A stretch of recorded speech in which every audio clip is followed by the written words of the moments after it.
Thái Chí Khang mến chào tất cả cô chú anh chị và các bạn nha. Giờ mình có mặt tại ở đây thì cặp sông Cái của bạn ở gần phà của Xéo Cạn các bạn ơi, phía về hướng Gò Quao nha. Quay con máy cắt Nhân 850 đó các bạn, đang cắt lúa trong vuông nè các bạn. Khu vực này nuôi tôm nữa các bạn ơi, gần sông Cái nè.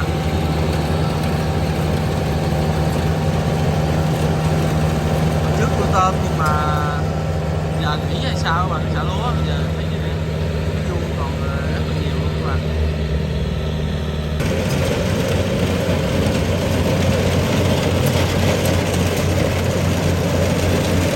Đây đầu cầu mình chọn cắt nông gà hết các bạn ơi, còn thì thấy còn biết với 2 lít nữa.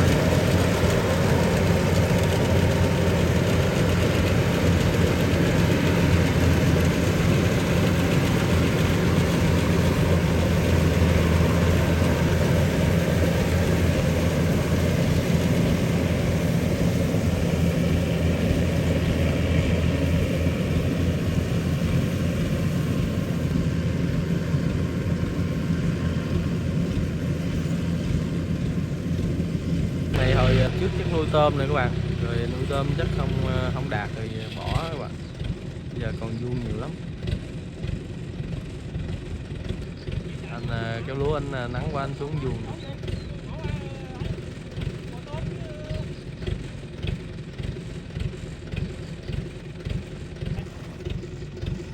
Hàng gì thấy gì mới xả lúa được ha. Nuôi không đạt hả? Đạt đi. Dạ. Vậy là rồi cũng thả luôn ha. Ủa vừa thả mà vừa xả lúa được sao? Bắt trước kêu hai vụ tôm vụ lúa mà nó quất cái vụ tôm mà. Dạ. Vậy là bắt vụ đầu tiên cái xả lúa. Ủa nó không ngon quay phim đứng ở đây quay phim nè. Phải xuống nó nấu canh chua cái. Để không súng các bạn. Có đâu bắt hết trơn rồi, đâu có nuôi tôm đâu mà nó cua. Cạn heo. Đây cắt thì chuẩn bị gì xả nữa.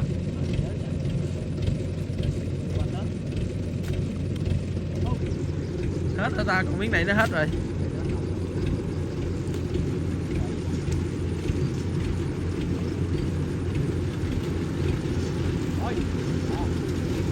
Nguyên phê luôn.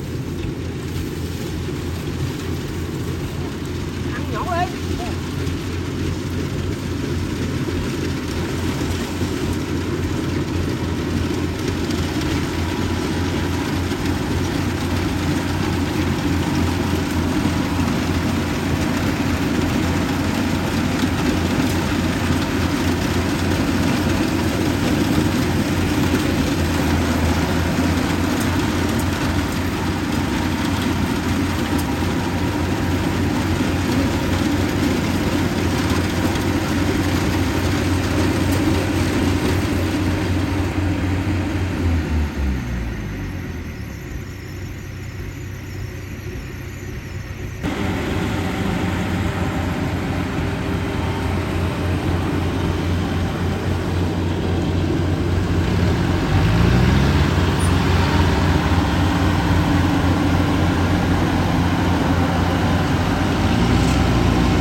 Làm nữa xong các bạn.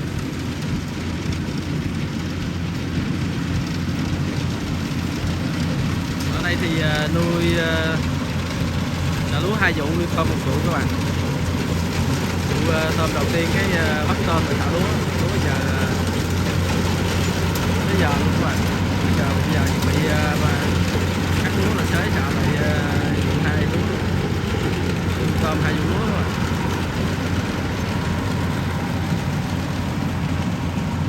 Hết đầu clip một mà không được clip thứ hai.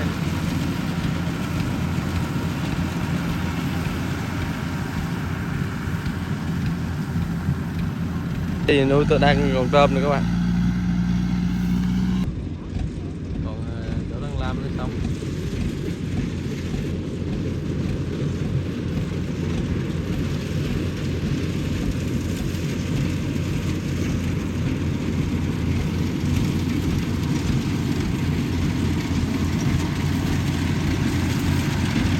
Ở bên đây hai bên không xả lúa các bạn.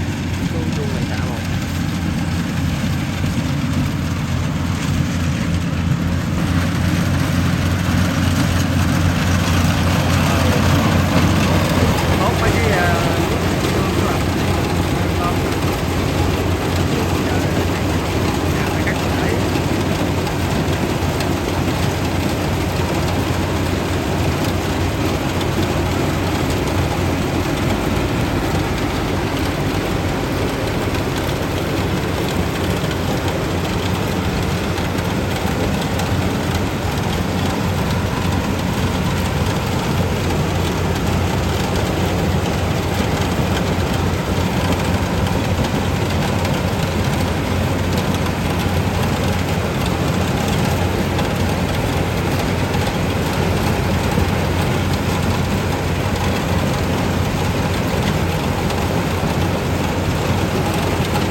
Kết thúc video luôn các bạn. Hẹn các bạn trong video tiếp theo nha. Cảm ơn các bạn đã xem ủng hộ nha.